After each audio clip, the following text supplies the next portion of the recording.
Terima kasih.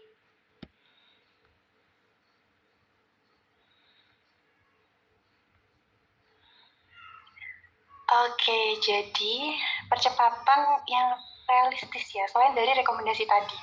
Soalnya menurut saya rekomendasinya sudah cukup realistis sih. Mungkin salah satu ya, jadi sebenarnya yang unik dari Jawa Barat ini adalah dia untuk perkotaan sanitasi layaknya lebih tinggi, maksudnya lebih rendah daripada pedesaan, beda dengan provinsi yang sebelumnya. Yang sebelumnya kan pedesaan yang lebih kecil. Nah, artinya ada ketidakrataan dalam pembangunan di infrastruktur perkotaan di Kota Bandung ini. Jadi mungkin yang pertama bisa dilakukan pemerintah adalah untuk mengimbangi infrastruktur yang ada di perkotaan dulu. Seperti itu, Mbak Melinda. Itu mungkin ya yang paling realistis menurut saya. Oke, terima kasih Mbak Farah. Terima kasih. Satu lagi. Monggo. Boleh nggak, Pak? Atau ini Mbak Farah mungkin tadi kan ditulis social challenge tuh. Nah, atau bisa nggak nanti mungkin boleh dicek lagi paper-papernya ya. Barangkali ya bukan mendiskreditkan etnis tertentu, mungkin bisa jadi nggak kalau secara sosial memang teman-teman di Bandung atau warga umumnya itu memang ya kasarnya kayak kita orang Jawa Timur bilangnya itu kemprok gitu nggak sih? Atau iya betul. Apa gitu ya gitu teman. Ya. Oke, gitu aja sih. Kepikiran gitu. Terima kasih.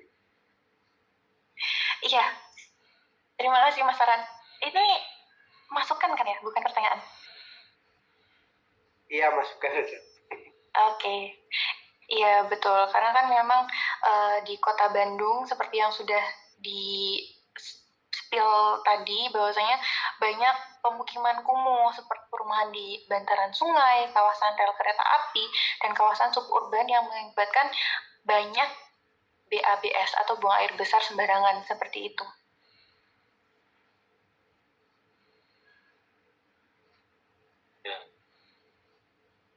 Mohon izin Pak Bin, apakah boleh menambahkan? Boleh silakan mungkin izin juga Mbak Farah, terima kasih sebelumnya, materinya cukup menarik ya terkait dengan sanitasi dan air bersih. Kalau boleh saya sedikit sharing cerita, di Kota Malang, di daerah Kelurahan Purwantoro itu ada namanya Kampung Triji, Blintung Go Green, yang ketua RW-nya itu pernah dapat penghargaan Piala Kalpataru Pembina Lingkungan tingkat nasional dari Presiden Jokowi. Dan di kampung tersebut, Bapak Ibu sekalian, dulu kampung itu kalau misal kata pada saat musim hujan, itu hujan 5 menit saja itu air itu sudah tergenang.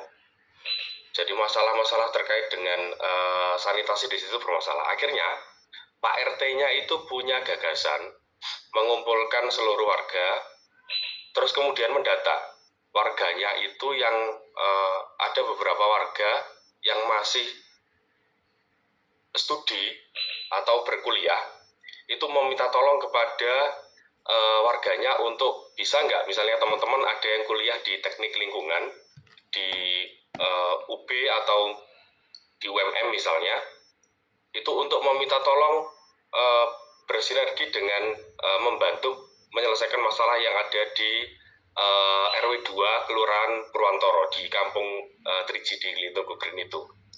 Terus kemudian Bapak Ibu yang ada di sana warganya itu didorong untuk menabung air melalui biopori. Makanya kampungnya juga disebut sebagai Kampung 1000 Biopori. Nah, itu yang kemudian salah satu cara yang bisa kita lakukan melalui civil society tanpa harus kemudian menuntut karena memang pemerintah punya keterbatasan, tapi tetap saya kira kita juga perlu mendorong juga bagaimana agar pemerintah juga bergerak cepat agar masalah itu bisa terselesaikan dengan baik. Itu yang kemudian akhirnya lambat laun selama 3 tahun masalah itu bisa selesai, masalah sanitasi dan air bersih. Dan memang di lingkungannya, kalau tadi Mas Farhan bilang di Bandung atau memang karakter warganya memang kempro kumuh itu juga yang banyak terjadi di Kota Malang, termasuk salah satunya di Kampung Trigis itu. Tapi memang proses adaptasinya membutuhkan waktu yang tidak singkat ya Bapak Ibu. Jadi nggak 1 kali 2 kali pertemuan kemudian proses itu bisa berjalan dengan baik. Jadi butuh sinergi antara kampung, RT RW, perguruan tinggi dan pemerintah gitu. Mungkin itu Pak Bin tambahan dari saya. Terima kasih. Terima kasih Mas. Oke, menarik ya. Bisa memberi perspektif lain mungkin ada teman lain yang juga mau menanyakan Mbak Farah, Mbak Sira, Mas Prastio.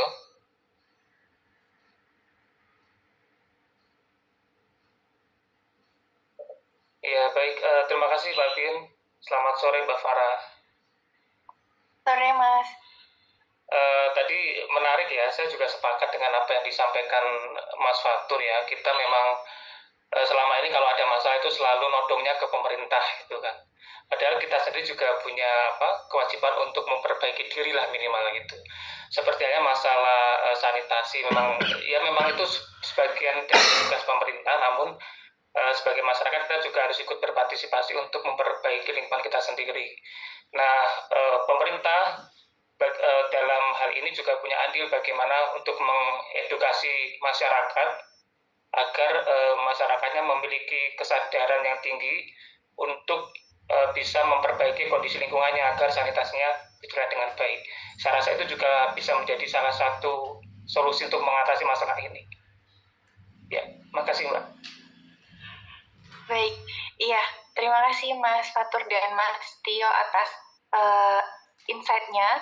Jadi memang di Kota Bandung itu ada namanya Yayasan Kehati. Menurut saya itu sudah bagian dari sektor masyarakat untuk mengusahakan agar sanitasi di Kota Bandung ini membaik gitu. Namun terkait dengan masuk insight dari Mas Fatur, nah memang di Kota Bandung ini kalau saya lihat mereka tidak melibatkan akademisi. Jadi kalau di Malang itu kan dia melibatkan dari pihak universitas ataupun mahasiswa-mahasiswa dari teknik lingkungan atau lain sebagainya.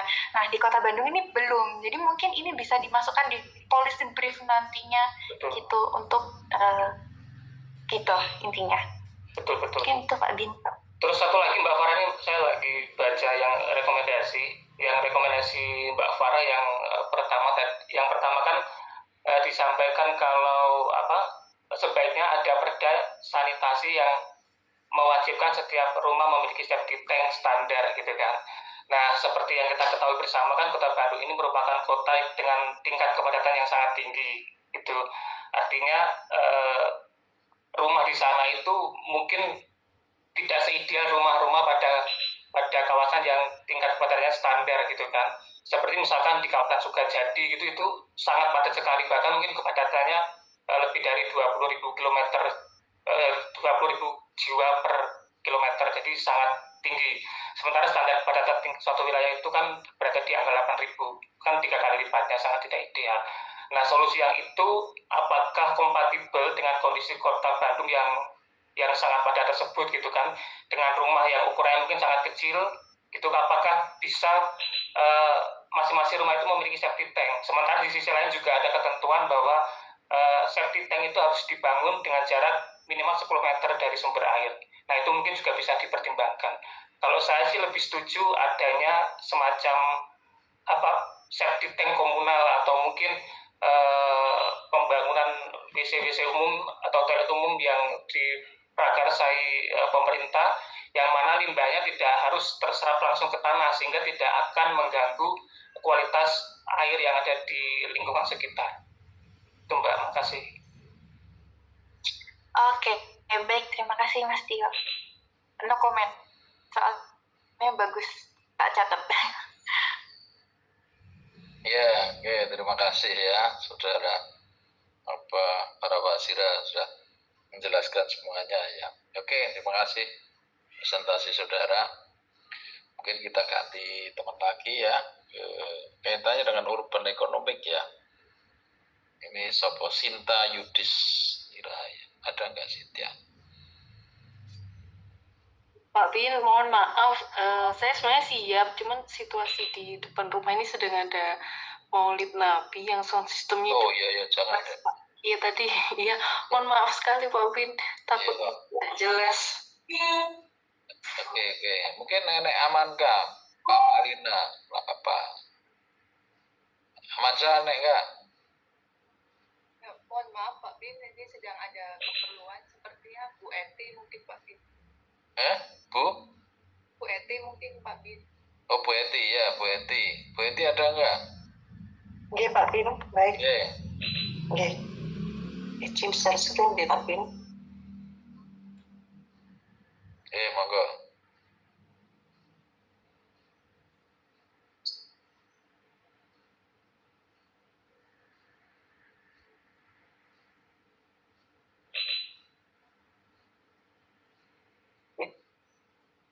Sampun kelihatan, Pak Bin? Sudah tapi belum besar ya, bisa di slideshow-nya ya. Nggih. Oke. Assalamualaikum warahmatullahi wabarakatuh. Nggih, saya di sini mendapat tema Urban Economic Development dengan subtema Smart City dan Digital Economy. Pengertian Smart City sendiri adalah konsep pengelolaan dan pengembangan kota yang memanfaatkan teknologi informasi dan komunikasi, data dan pendekatan manajerial modern untuk meningkatkan efisiensi layanan publik, kualitas hidup warga, berkelanjutan lingkungan, dan daya saing ekonomi. Fokusnya bukan hanya pada teknologi semata, melainkan pada pencapaian tujuan kota. Sedangkan digital ekonomi adalah aktivitas ekonomi yang digerakkan, dimediasi atau ditingkatkan oleh teknologi digital, khususnya internet, platform digital, data, dan layanan TI.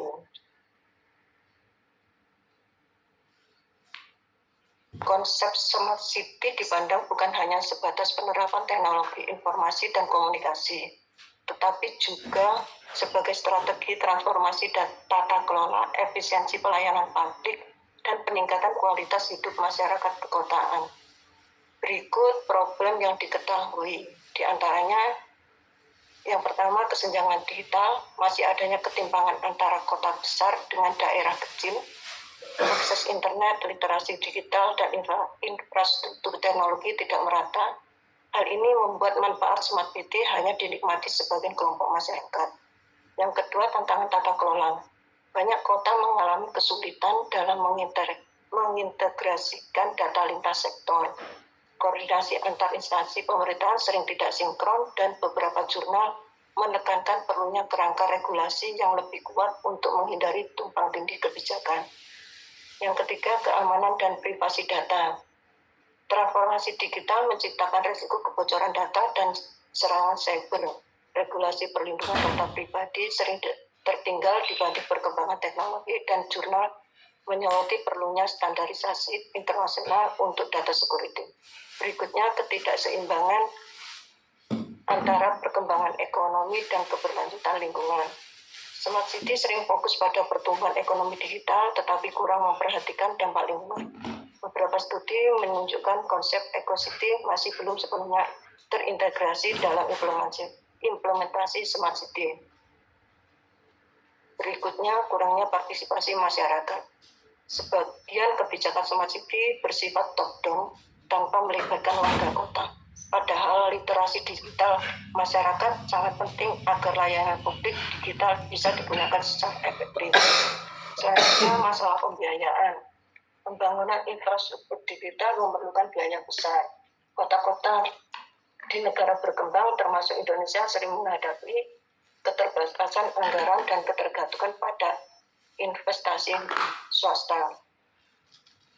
Berikut dasar hukum yang terkait dengan Smart City, di antaranya adalah International Policy. Yang pertama, United Nations Sustainable Development Goals (SDGs). Yang kedua, Paris Agreement. Yang ketiga, New Urban Agenda, menggarisbawahi perlunya inovasi, inklusivitas, dan tata kelola kota berbasis teknologi digital. Selanjutnya, di tingkat regional, European Green Deal dan Digital Europe Program menjadi contoh konkret bagaimana kebijakan publik menggabungkan pembangunan hijau dan transformasi digital. Selanjutnya, OECD Smart City Framework yang menekankan pentingnya data-driven policy, integrasi infrastruktur digital dan inovasi ekonomi hijau. Selanjutnya ada European Union Smart City Marketplace yang menjadi best practice dalam menggabungkan smart city dengan green transition menurut net zero emission.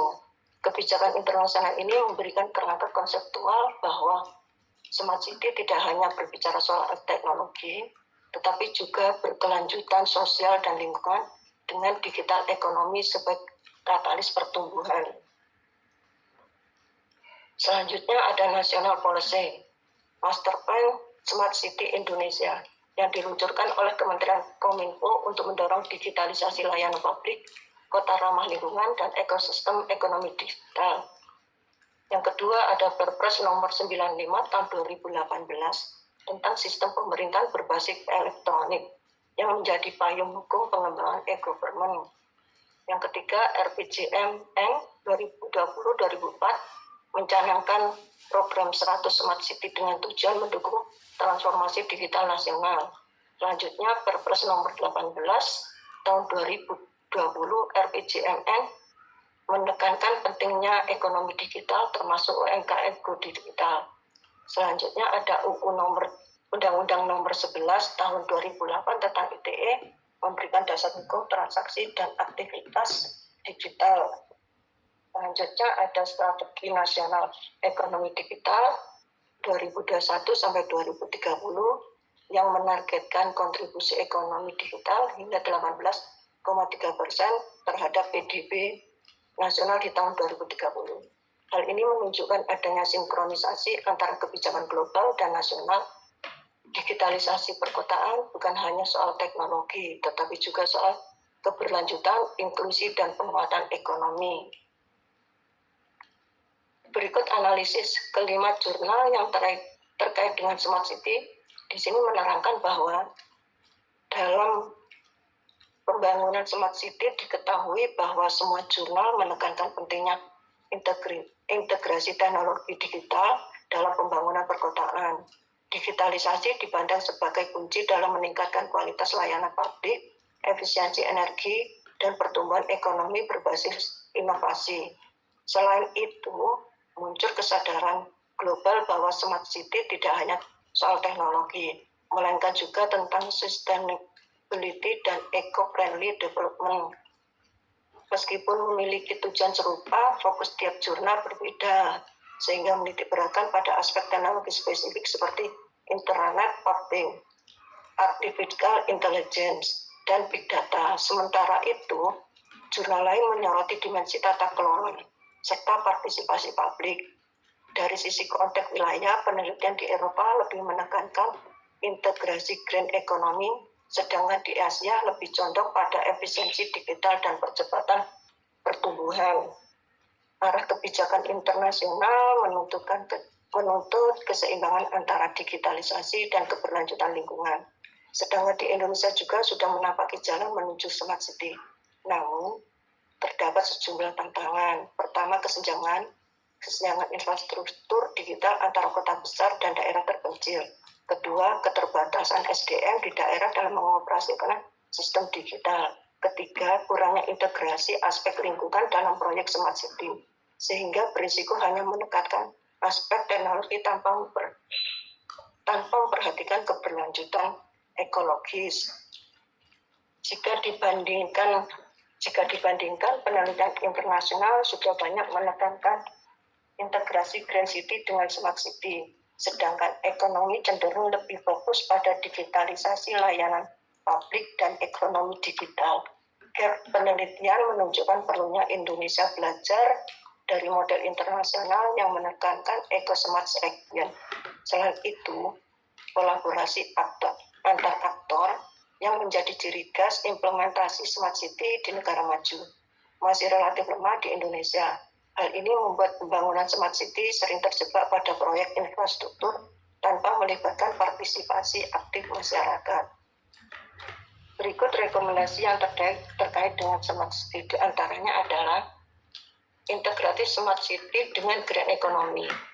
Indonesia perlu memperkuat arah smart city agar tidak hanya fokus pada digitalisasi layanan, tetapi juga terhubung dengan transisi ekonomi bersih.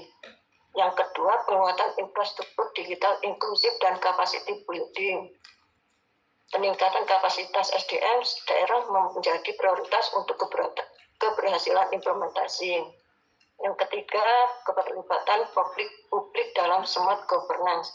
Pemerintah dapat melibatkan swasta, akademisi, dan masyarakat sipil dalam pengembangan smart city. Selanjutnya, peningkatan kapasitas ekonomi digital lokal. Ekonomi startup dan UMKM berbasis digital dapat diperkuat dengan insentif fiskal, akses pembiayaan, serta pelatihan. Selanjutnya, sinkronisasi kebijakan nasional dengan agenda global. Indonesia dapat menyesuaikan strategi Smart City Master Plan dengan kerangka global. Selanjutnya, riset berbasis lokal. Penelitian tentang Smart City di Indonesia sebaiknya fokus pada kondisi kota menengah dan kecil, bukan hanya metropolitan. Berikut artikel yang sudah kami review. Dan selanjutnya, terima kasih. Mohon arahannya dari Pak Bim. Ya, terima kasih Bu Eti ya sudah mendeskripsikan tentang urban economic, terutama kaitannya dengan smart city ya. Mungkin ada teman lain yang menanyakan dulu ya sebelum saya nanti juga bertanya. Ada Cika ada nggak di sini ya? Bisa gabung nggak ini ya? Iya Pak, ada Pak Bin. Ya, coba takon. Izin Pak Bin, izin Bu Eti. Okay. Bu Eti ngapunten, kalau terkait smart city saya itu sangat penasaran dengan kita tahu KRIS ya Bu sekarang itu kan, itu kan inovasi yang sangat luar biasa.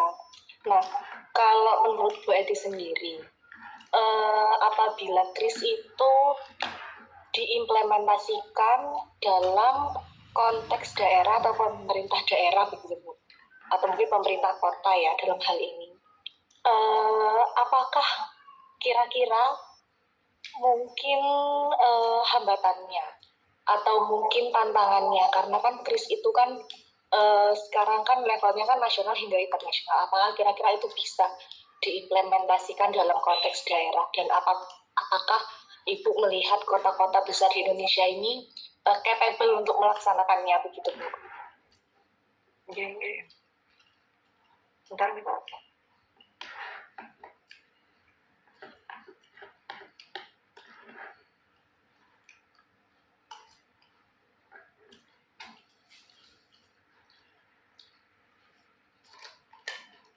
Oke. KRIS sendiri adalah standar pembayaran digital nasional yang dikembangkan oleh Bank Indonesia dan Asosiasi Sistem Pembayaran Indonesia yang lain. Nah, kalau jika implementasinya diperluas ke pemerintah daerah, potensi manfaatnya besar. Efisiensinya penerimaan pajak atau retribusi, transparansi keuangan daerah, pengurangan kebocoran, serta peningkatan inklusi keuangan masyarakat. Namun, proses implementasi ini tidak lepas dari hambatan dapat bersifat teknis. Sedangkan hambatannya itu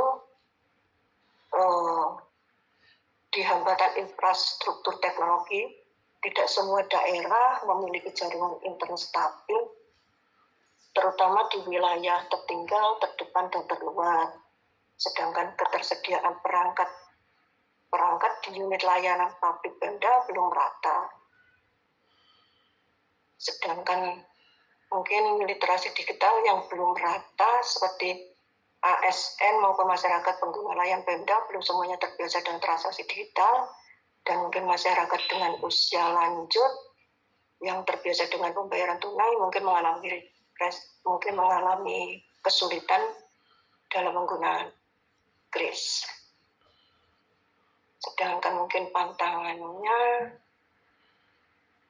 kris tidak boleh menjadi satu-satunya opsi pembayaran sehingga mengabaikan kelompok masyarakat yang belum siap dengan digitalisasi.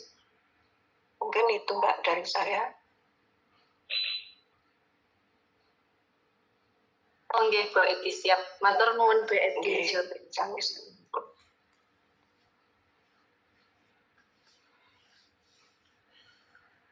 Oke, mungkin ada kawan lain yang bisa menyampaikan juga selain Jika. Ada Noris, ada nggak ini Noris? Ada Pak Bin. Iya, coba. Oke. Bu Eti, tadi kan dalam presentasinya Bu Eti tadi kesenjangan digital ya, digital divide tadi nomor 1 ya, disebut sebagai masalah utama yang diangkat dalam presentasi tadi. Nah, saya tadi sering searching terkait smart city atau kegagalan gitu ya sambil mendengarkan presentasi tadi. Nah, di situ ada kayak kegagalan pada kasus kota Songdo di Korea Selatan gitu, kegagalan. Ya, kota Songdo ini dibangun dari nol sebagai smart city. Jadi di situ kotanya itu memang sangat canggih secara teknologi. Dia menekankan secara teknologi kota Songdo ini. Tapi bisa bagi kebanyakan orang itu kota itu kayak terasa tidak bersahabat ya, dan gagal menciptakan komunitas yang hidup dari masyarakat. Nah, kalau dikembalikan ke upaya smart city yang di Indonesia tadi, apakah ada resiko jika di Indonesia ini jika terlalu fokus pada teknologi, itu akan justru semakin meminggirkan kelompok masyarakat yang tidak terhubung secara digital, sehingga akan menciptakan blok-blok modernitas itu di tengah-tengah kesenjangan tersebut. Seperti itu.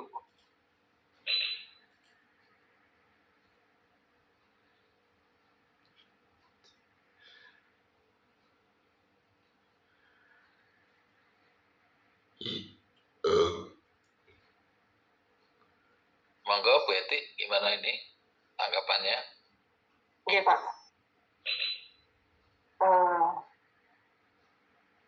Mungkin risiko utama jika kota tidak terhubung secara digital, mungkin risikonya dari segi ekonomi, karena kota yang tidak terhubung di digital akan kesulitan untuk menarik investasi, karena investor saat ini membutuhkan transparansi, kemudian perizinan, serta infrastruktur teknologi yang mendukung bisnis. Dan kemudian mungkin UMKM dan pelaku usaha lokal tidak bisa memanfaatkan digital marketing, sehingga tertinggal dibanding kota lain yang sudah terkoneksi. Mungkin kegagalan sebuah kota Indonesia untuk terhubung secara digital berisiko menciptakan keterlibatan ekonomi, kesenjangan sosial, lemahnya tata kelola pemerintahan. Karena dalam konteks urban economic development, digitalisasi bukan lagi pilihan mungkin, melainkan keharusan agar kota tetap berkelanjutan. Jika sebuah kota tidak segera menyesuaikan diri, mungkin risikonya bukan hanya tertinggal, melainkan bisa kehilangan identitas sebagai pusat pertumbuhan. Mungkin begitu Mas dari saya. Ya, jadi kalau menurut pendapat kesimpulan Ibu, apakah Indonesia ini sudah siap untuk mempraktekkan suatu kota, memilih kota untuk dijadikan smart city di salah satu wilayah dari Indonesia tersebut? Nggih, ada beberapa kota di Indonesia yang mungkin paling layak menyandang julukan smart city, nggih. Antara lain di Bandung karena dianggap paling konsisten dengan berbagai inovasi berbasis masyarakat. Yang kedua Jakarta, karena unggul dari segi teknologi dan infrastruktur, namun masih terkendala ketimpangan sosial dan lingkungan. Yang ketiga Surabaya, menonjol dalam keseimbangan digitalisasi layanan publik dan pengelolaan lingkungan. Berikutnya ada Makassar dan Jogja. Namun Bandung, Jakarta, dan Surabaya dapat dikatakan sebagai 3 kota terdepan yang mungkin layak disebut smart city di Indonesia.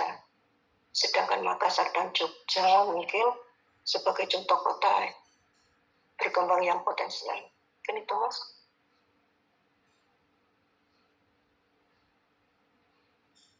Terima kasih, Bu. Oke, berarti satu pertanyaan ya. Mungkin tadi kan sudah disampaikan juga ya. Sangat mungkin bahwa smart city itu juga bukan satu-satunya yang bisa berhasil ya. Kalau kira-kira di Indonesia itu dari yang selama ini terjadi, kira-kira bisa gagal nggak ya smart city di Bandung, Surabaya, dan sebagainya? Kira-kira gimana? Ini meneruskan tadi pertanyaannya Mas Noris ya, kira-kira.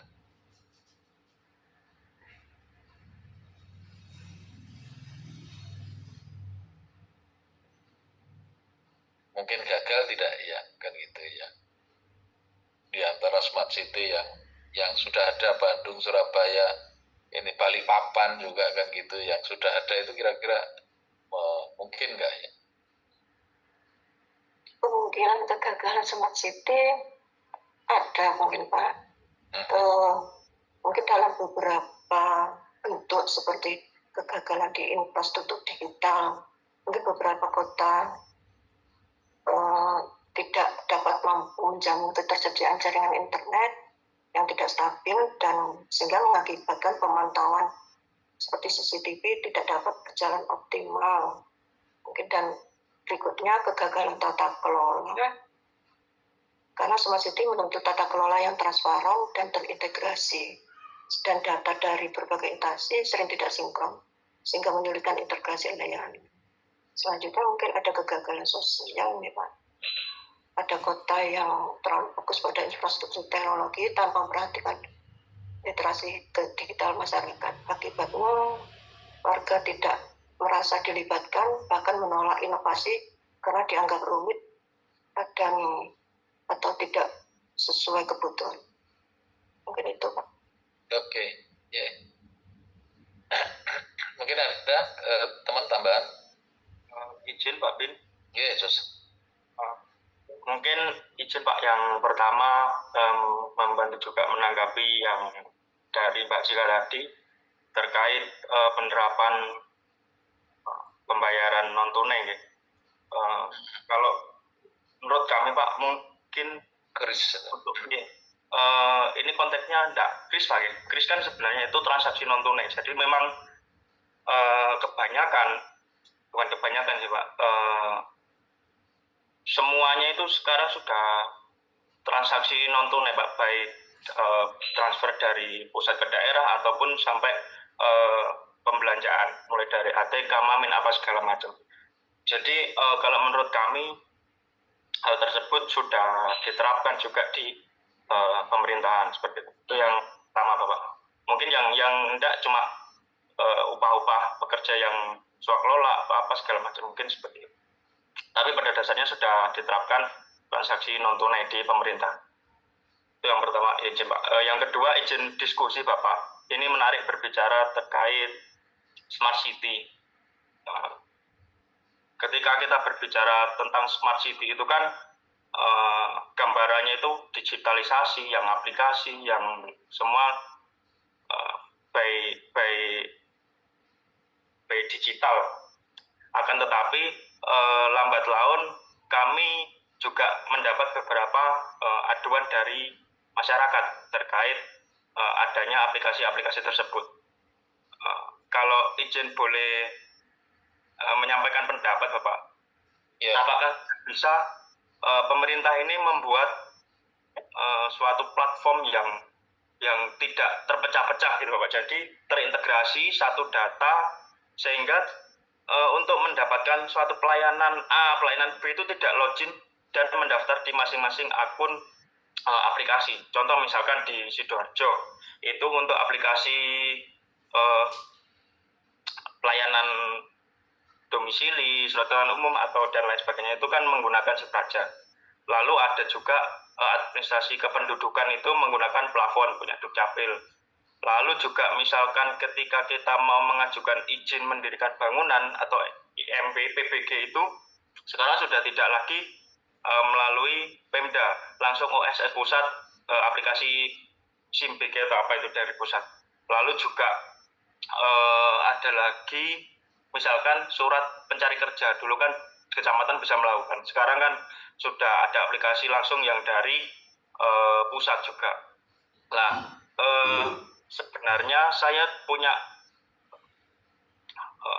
pemikiran Pak, jadi kenapa tidak dijadikan dua super app? Jadi yang pertama itu super app terkait yang mengatur tata kelola pemerintahan sendiri, yaitu kepegawaian, terus perencanaan, anggaran, evaluasi, dan pelaporan. Serta yang super app kedua itu terkait pelayanan publik. Jadi segala bentuk pelayanan publik itu terintegrasi secara API di satu platform aplikasi tersebut. Sehingga maka ketika mau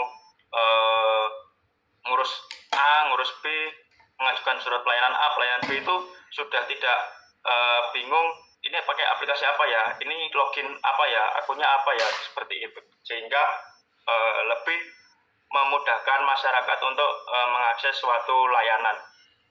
Mungkin itu Bapak, izin kalau boleh diskusi dan saran.